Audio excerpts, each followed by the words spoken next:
Rachel, I need to speak to you about something. Hey, Wilfred, what's up? You're on the way to work right now, right? Did you forget something? No, I quit my job. What?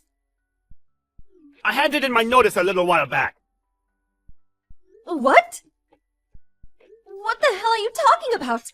You still have a sleep? Why would you make such an important decision without telling me? Because if I told you I was thinking of quitting my job, you would have probably been opposed to it, right?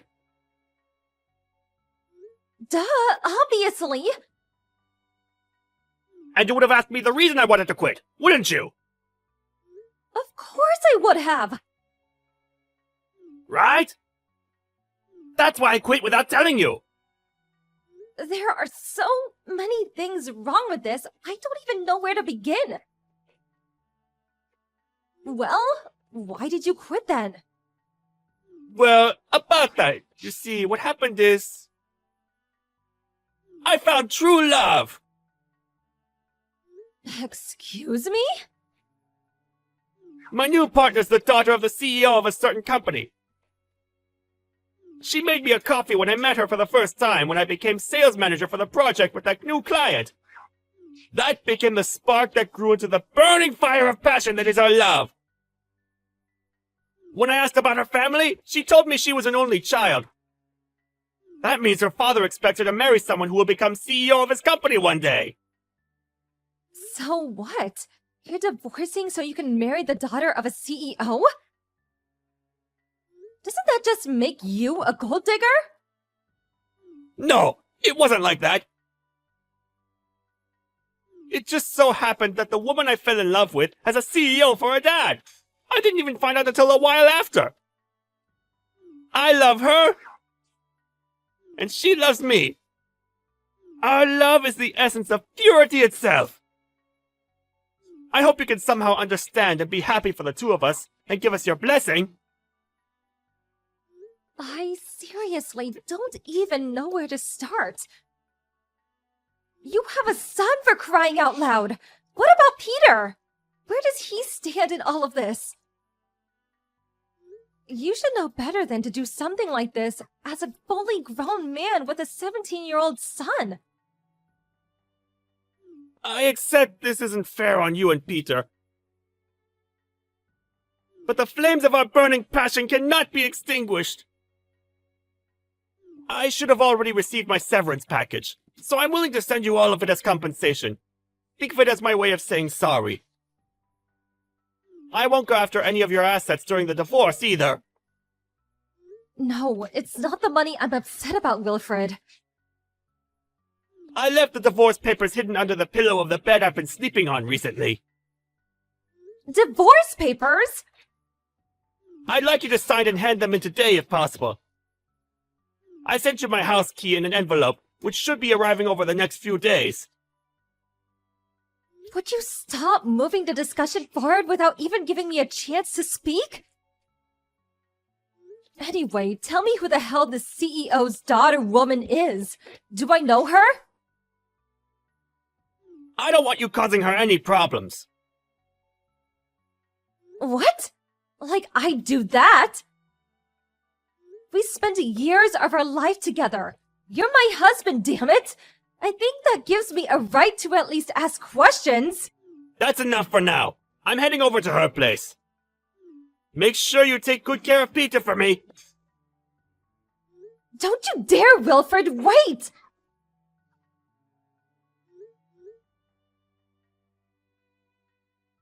How dare you end the discussion when you feel like it without letting me say my piece?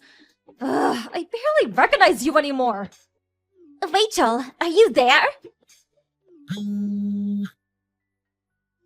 Huh? Anya? I haven't heard from you in ages. What's up?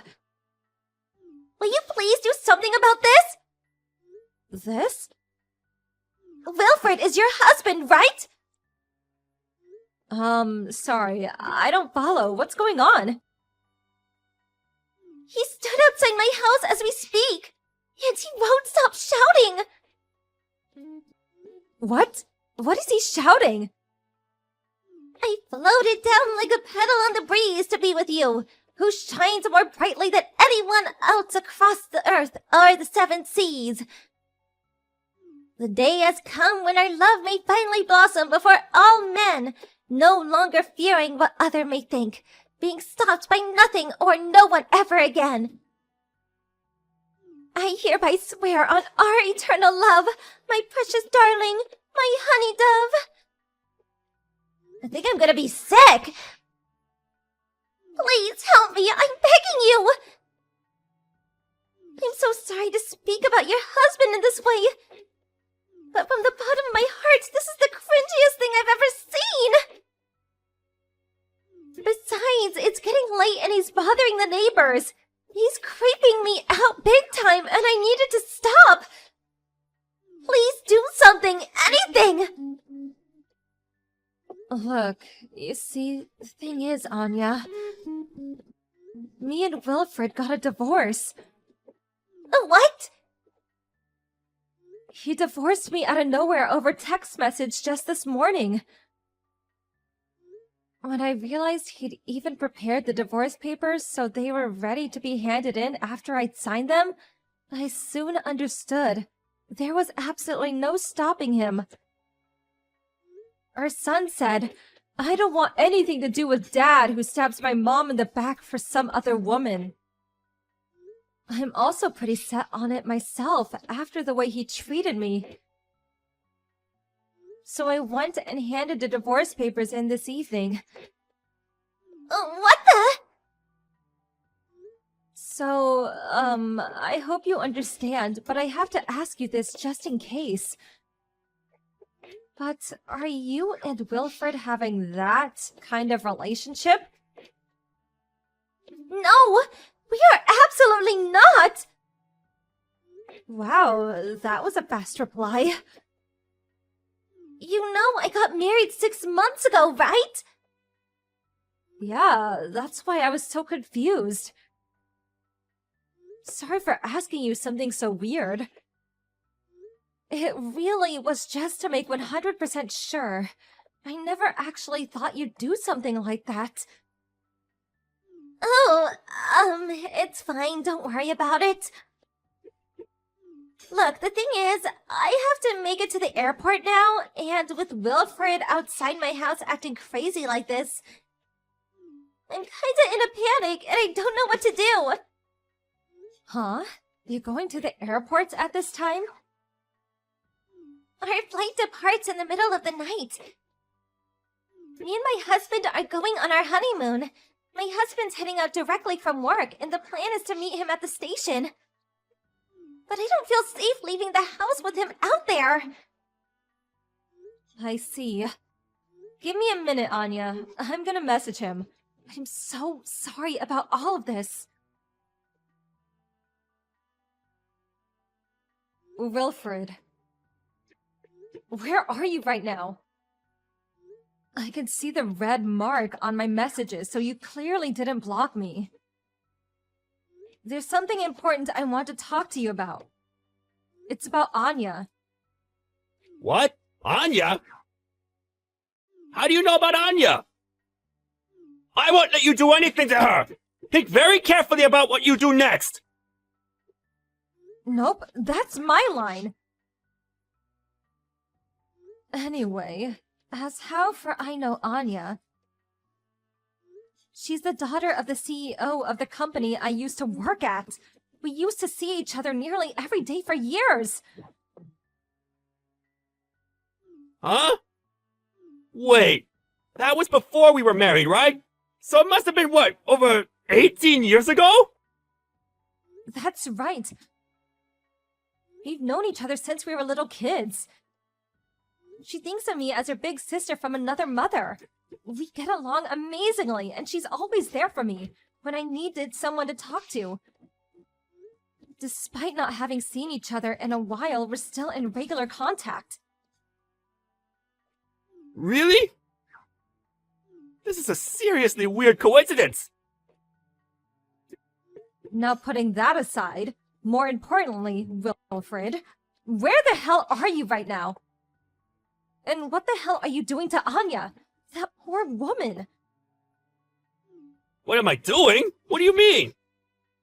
I just proposed, that's all. That's all?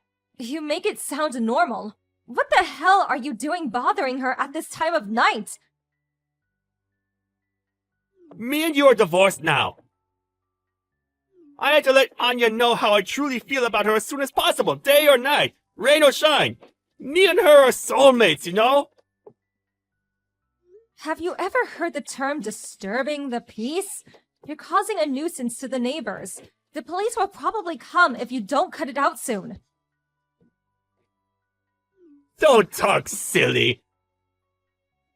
Not a person alive could call my emotion-filled, dramatic declarations of undying love a nuisance. This is a thing of beauty. The neighbors are probably being moved to tears as we speak. If anything, they'll probably all be out on the streets soon, clapping and cheering in unison, breaking down in fits of emotion, giving their blessings for the birth of a new love. God, I can just picture you loitering outside her house with a smug, self-satisfied look on your face. Right? So does that mean you'll be giving us your blessing too, Rachel? No, I was insulting you. Huh? Here's the thing. Anya is already married. Huh? The fact that you and her haven't even exchanged contact details should really tell you something. No! Me and Anya are soulmates! No, that's entirely a mistaken assumption on your part. You're jumping to the wrong conclusion. Making a dangerous misunderstanding of the highest order. What? No! I was at Anya and her husband's wedding. Paul's a great guy who I've known for a while, and the two of them are very much in love. Huh? No, that doesn't make sense! Anya made me a coffee and smiled at me! In that moment, I felt the love in her gaze! That kind of intensity can't be faked! I see. So that's where your dangerous misunderstanding of the highest order sprouted from. Wrong! I'm not misunderstood! Me and Anya are in love! There has to be some explanation! He must have forced her to marry him! Oh God, is my sweet honey flower in danger? Oh, yeah. And then there's the issue of who's set to inherit the role of CEO at Anya's dad's company. Aha! That's it! I'm going to be the next CEO! Of course she's going to choose me! This is the ultimate proof of mine and Anya's love! Nope. Sorry to have to break this to you, but Anya herself is set to become CEO within the next 2 or 3 years. Huh? Which is why, Wilfred, you won't be getting a look-in. Ah! No way! I quit my job already! What am I supposed to do now? I'll tell you exactly what you're supposed to do now. You need to get the hell away from Anya's house and stop bothering her and the neighbors. But... Her and Paul are leaving for their honeymoon tonight. their honeymoon? Apparently she's too scared to leave the house because you're hanging around outside shouting at the top of your lungs, making your cringy proposal. Cringy? She thinks I'm cringy? Yes, she thinks you're so cringy that she practically begged me to help her. Oh my God! So cringy that if you keep hanging around despite not being welcome, the police are probably going to be called. If someone hasn't called them already, that is. Am I really cringy? This can't be. Say it isn't so!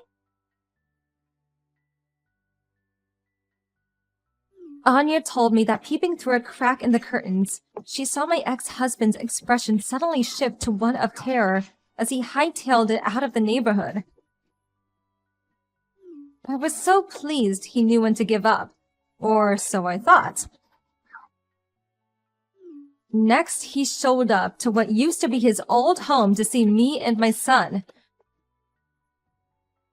But he's a stranger now, and I have no reason to let strangers, and creepy mentally unhinged ones at that, into my house. When I pretended I wasn't home, he began reciting romantic poetry through a letterbox, declaring his undying love for me and his desire to return to his old family life.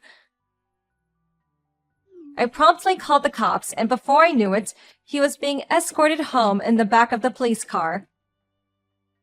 After that, word of his misdeeds reached his parents, who, fearing the risk he posed to society, forced him to go and live with them in the countryside.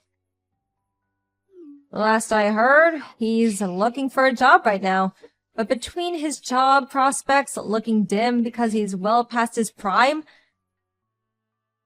and the weight of the realization that he made a misunderstanding of epic proportions,